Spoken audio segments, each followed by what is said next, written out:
తాను ఆత్మకథ రాస్తే ఎన్నో నిజాలు బయట పెట్టాల్సి ఉంటుందని మాజీ ఉపరాష్ట్రపతి ఎం వెంకయ్య నాయుడు అన్నారు. అవి చాలా మందికి నచ్చకపోవచ్చునని అందుకే రాయలేదన్నారు. తన జీవిత అనుభవాలు ఇతరులకు ఉపయోగపడాలన్న ఉద్దేశంతోనే శ్రీ మాశర్మ అడిగితే అంగీకరించానని ఆయన చెప్పారు. ఆంధ్ర రాష్ట్రానికి కావలసింది వారసత్వ రాజకీయాలు కాదని జవసత్వ రాజకీయాలని వెంకయ్య నాయుడు స్పష్టం చేశారు. సీనియర్ పాత్రికేయులు శ్రీ మాశర్మ రచించిన వెంకయ్య నాయుడు పుస్తక పరిచయ కార్యక్రమాన్ని విజయవాడలోని ఓ ఫంక్షన్ హాల్లో నిర్వహించారు.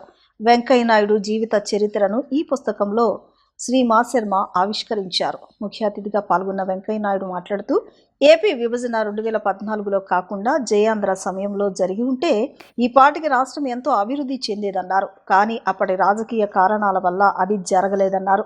అందుకే రాష్ట్ర విభజన తర్వాత దేశంలో ఏ రాష్ట్రానికి రానన్ని నిధులు ప్రాజెక్టులు వచ్చేలా చేయగలిగామని చెప్పారు. రాజకీయ పార్టీలు తమ నేతల ప్రవర్తనపై పునఃసమీక్షించుకోవాలని వెంకయ్య సూచించారు. రాష్ట్రానికి వారసత్వ రాజకీయాలు సరికాదన్నారు. ప్రస్తుతం కావలసింది వారసత్వ రాజకీయాలు కాదని జవసత్వాలు ఉన్న రాజకీయాలని వెంకయ్య నాయుడు వ్యాఖ్యానించారు.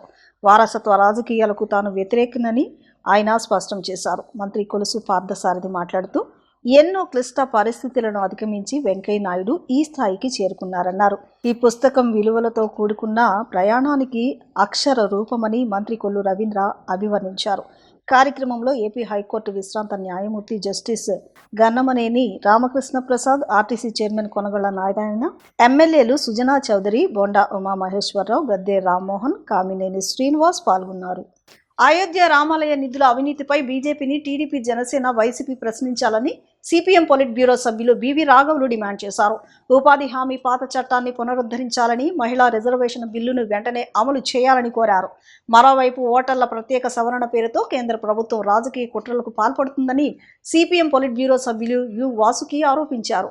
అమెరికాతో వాణిజ్య ఒప్పందం రైతులకు తీవ్ర నష్టం కలిగిస్తోందని, రాజ్యహింసను సమర్థిస్తే పౌర హక్కులు ప్రమాదంలో పడతాయని సిపిఎం నాయకులు హెచ్చరించారు. దాదాపు 4 రాష్ట్రాలు కేంద్ర ప్రభుత్వానికి లేఖలు రాసినాయి. మీరు పాత పద్ధతిని పునరుద్ధరించి అమలు జరపమని. బీహారు, జార్ఖండ్, మధ్యప్రదేశ్, పంజాబ్ ఈ 4 రాష్ట్రాలు ఇప్పటికే ఉత్తరాలు రాసినాయి. వీటిల్లో 2 రాష్ట్రాలు బీజేపీ ప్రభుత్వం, బీజేపీ అధికారంలో పాలు పంచుకుంటున్న ప్రభుత్వాలు 2 రాష్ట్రాలు రాసినాయి. ఈ పథకమే కనుక వస్తే మేము 40% నిధుల్ని కేటాయించలేము. ఆ రకంగా 125 రోజులు పని దినాలు కల్పించలేము. మహా అయితే మేము 20-30 రోజులు తప్ప ఇంకంతకన్నా ఎక్కువ చేయలేమని చెప్పేసి వాళ్ళు లేఖలు రాశారు. గత బకాయిలే ఇంకా చెల్లించలేదు. ఇప్పుడు ఈ కొత్త భారం పడితే రాష్ట్రాలు దీన్ని అమలు జరపలేని పరిస్థితి వస్తుందని చెప్పేసి వివరంగానే రాశారు. పాత ఆర్థిక కేటాయింపులు పునరుద్ధరించాలని చెప్పేసి మేము సిపిఎంగా డిమాండ్ చేస్తున్నాం. అందుకోసం సిపిఎంగా ఆందోళన కూడా చేపడతాం. ఇప్పటికే వ్యవసాయ కార్మిక సంఘాలు, ఇతర అనేక సంస్థలు ఆందోళనలకు పిలిపించాయి, ఆందోళన చేస్తున్నాయి. వాటన్నిటికీ మద్దతు తెలియజేస్తాం. ఆంధ్రప్రదేశ్లో కూడా ఈ తెలుగుదేశం, బీజేపీ, జనసేన ప్రభుత్వం, ఎన్డీఏ ప్రభుత్వం ఏదైతే ఉందో దీని మీద ఇప్పటి వరకు స్పందించలేదు. ఆంధ్రప్రదేశ్కి కూడా తీవ్రమైన నష్టం జరుగుద్ది. కనీసం కేంద్ర ప్రభుత్వంలో భాగస్వామిగానైనా ఒత్తిడి తెచ్చేదానికి అక్కడ ప్రయత్నం చేయాలి. అభ్యంతరం పెడుతూ ఉత్తరం కూడా రాయాలి. బీజేపీ రాష్ట్రాలు కూడా రాస్తున్నా కానీ ఇక్కడ ఆంధ్రప్రదేశ్ ప్రభుత్వం, తెలుగుదేశం నాయకులు దీని మీద నోరు మెదకపోవడం అనేది చాలా అన్యాయం. రాష్ట్రాల హక్కుల మీద దాడి చేస్తుంటే నిమ్మకుండా కిమ్మనకుండా ఉండడం అనేది తెలుగుదేశం చరిత్రకే అవమానం. రాష్ట్రాల హక్కుల కోసం పోరాటంలో ప్రారంభమైన తెలుగుదేశం ఈ రాష్ట్రాల హక్కులు నాశనం అవుతుంటే ఎప్పుడు నిశ్శబ్దంగా ఉండడం అనేది దాని చరిత్రకే ఆటంకం, కళంకం. అందుకనే వెంటనే ఈ ప్రభుత్వాన్ని మేము కోరుతున్నాం, వెంటనే లేఖ రాయాలని, కేంద్ర ప్రభుత్వంలో తమ పలుకుబడిని ఉపయోగించి ఆ నిధులని పాత కేటాయింపులను పునరుద్ధరించేదానికి కృషి చేయాలని చెప్పేసి మేము కోరుతున్నాం. ఓటర్ల జాబితా ప్రత్యేక సమగ్ర సవరణ 2026 కార్యక్రమంలో భాగంగా ఎన్యూమరేషన్ ఫారాల డిజిటలైజేషన్ ప్రక్రియను విజయవాడ నగరపాలక సంస్థ కమిషనర్ ధ్యానచంద్ర పరిశీలించారు. హనుమాన్పేటలోని పోలింగ్ స్టేషన్ను సందర్శించిన ఆయన ఫారాల పంపిణీ, సేకరణ, డిజిటలైజేషన్ ప్రక్రియను వేగవంతం చేసి నిర్ణీత గడువులోగా పూర్తి చేయాలని అధికారులను ఆదేశించారు. నగరంలోని 3 అసెంబ్లీ నియోజకవర్గాల్లో 95% పైగా ఎన్యూమరేషన్ ఫారాల పంపిణీ పూర్తయిందని, డిజిటలైజేషన్ పనులు కూడా పురోగతిలో ఉన్నాయని కమిషనర్ తెలిపారు. ఓటర్ల జాబితా ప్రత్యేక సమగ్ర సవరణ 2026 కార్యక్రమంలో భాగంగా ఎన్యూమరేషన్ ఫారాల డిజిటలైజేషన్ ప్రక్రియను విజయవాడ నగరపాలక సంస్థ కమిషనర్ ధ్యానచంద్ర పరిశీలించారు. హనుమాన్పేటలోని పోలింగ్ స్టేషన్ను సందర్శించిన ఆయన ఫారాల పంపిణీ, సేకరణ, డిజిటలైజేషన్ ప్రక్రియను వేగవంతం చేసి నిర్ణీత గడువులోగా పూర్తి చేయాలని అధికారులను ఆదేశించారు. నగరంలోని 3 అసెంబ్లీ నియోజకవర్గాల్లో 95% పైగా ఎన్యూమరేషన్ ఫారాల పంపిణీ పూర్తయిందని, డిజిటలైజేషన్ పనులు కూడా పురోగతిలో ఉన్నాయని కమిషనర్ తెలిపారు. అమరావతి అంశంపై రాష్ట్ర ప్రభుత్వాన్ని ముఖ్యమంత్రి చంద్రబాబు నాయుడును లక్ష్యంగా చేసుకుని మాజీ మంత్రి అంబటి రాంబాబు తీవ్ర విమర్శలు చేశారు. అమరావతి పేరుతో భారీ స్థాయిలో అప్పులు, అవకతవకలు జరుగుతున్నాయని ఆరోపించారు. రైతులపై ఒత్తిళ్లు, దాడులు జరుగుతున్నాయని మండిపడ్డారు. అలాగే సాయి కృష్ణ లాకప్ డెత్ కేసులోనూ పలు అనుమానాలు ఉన్నాయని పేర్కొంటూ ఘటనపై పూర్తిస్థాయి విచారణ జరిపి బాధ్యులపై కఠిన చర్యలు తీసుకోవాలని డిమాండ్ చేశారు. ఇవాళ అమరావతి ఒక అంతులేని కథగా మిగిలిపోయింది. చంద్రబాబు నాయుడు గారు 5 సంవత్సరాల పరిపాలన చేశారు. అప్పుడు అమరావతి పూర్తి కాలేదు. మళ్ళా తిరిగి 5 సంవత్సరాలకు ఎన్నిక కాబడ్డారు. ఇప్పుడు 2 సంవత్సరాలు అయింది. అమరావతి సెల్ఫ్ సఫిషియెంట్ గా తన డబ్బును తానే సంపాదించుకునేటటువంటి ఒక మాత్రమైన ప్రాజెక్టు. దీనికి ఎవ్వరూ డబ్బులు ఇవ్వాల్సిన అవసరం లేదని చెప్పినటువంటి నారా చంద్రబాబు నాయుడు గారు 47,000 కోట్లు అప్పు తీసుకొచ్చి ఖర్చు పెట్టేటటువంటి కార్యక్రమం చేస్తున్నాడు ఒకవైపున.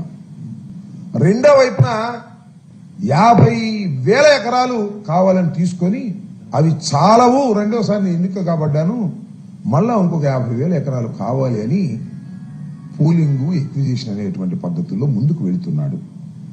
పూలింగ్ అంటే ఇష్టమైన రైతాంగం ఇస్తారు, తీసుకోవచ్చు, వారికి కావాల్సిన బెనిఫిట్స్ చేయొచ్చు, తప్పలేదు. ఇష్టం లేనటువంటి రైతాంగాన్ని కంపల్సరీ ఎక్విజిషన్ పెట్టి వాళ్ళ మీద ఒత్తిడి తీసుకొచ్చే కార్యక్రమం చేస్తున్నారు. దానికి కూడా తప్పులేదు. కంపల్సరీ ఎక్విజిషన్ లో ఏ విధంగా యాక్ట్ లో ఉన్నాయో ఆ విధంగా మీరు వాళ్ళని సాటిస్ఫై చేసి కంపల్సరీ ఎక్విజిషన్ తీసుకొని తప్పులేదు. దానిలో కొన్నింటిని వైలేట్ చేసేసి దుర్మార్గంగా, రౌడీయిజంగా ఎవరైనా పొలం ఇవ్వకపోతే కొండవీటి వాగు యొక్క గండి కొట్టేసి ఆ నీరుని దానిలోకి ప్రవహింపచేసేటటువంటి కార్యక్రమం చేస్తున్నారు. అంటే అది పంట పండించుకోలేడు.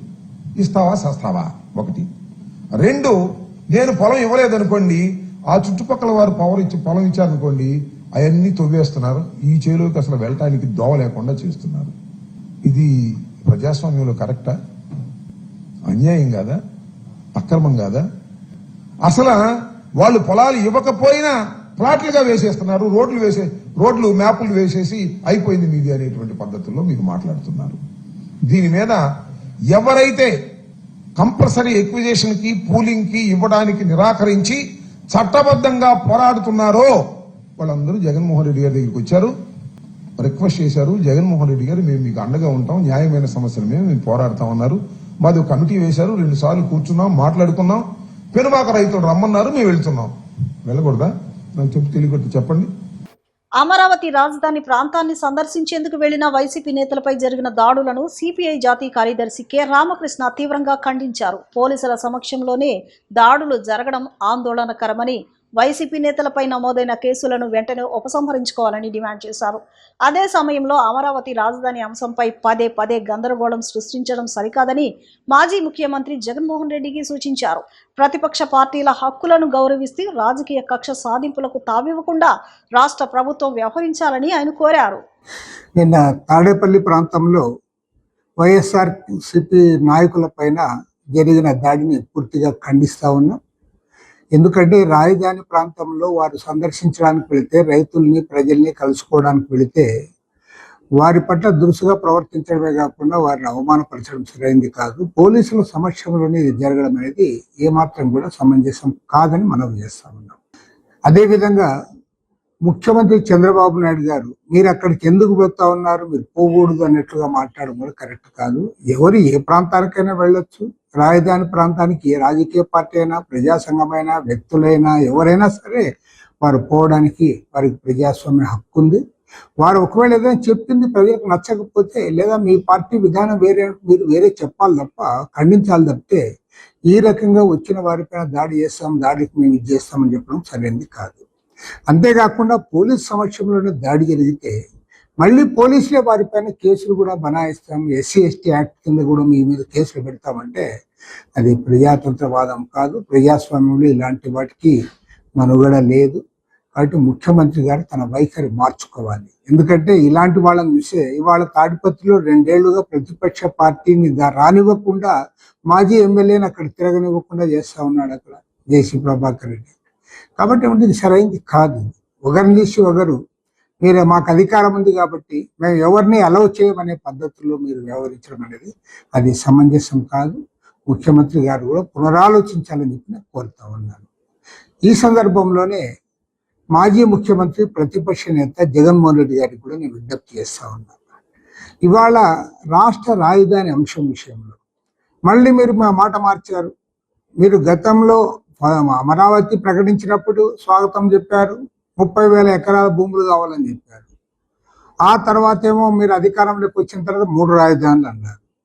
ఇప్పుడు మీకు అధికారం పోయింది. ఇప్పుడు మళ్ళీ మావిగానని చెప్పి ప్రజల్ని గందరగోళపరిచే పద్ధతుల్లో మీరు నిర్ణయాలు మార్చడం సమంజసం కాదు. ఎందుకంటే ఎవరో మామూలు వ్యక్తి అయితే అది వేరే విషయం.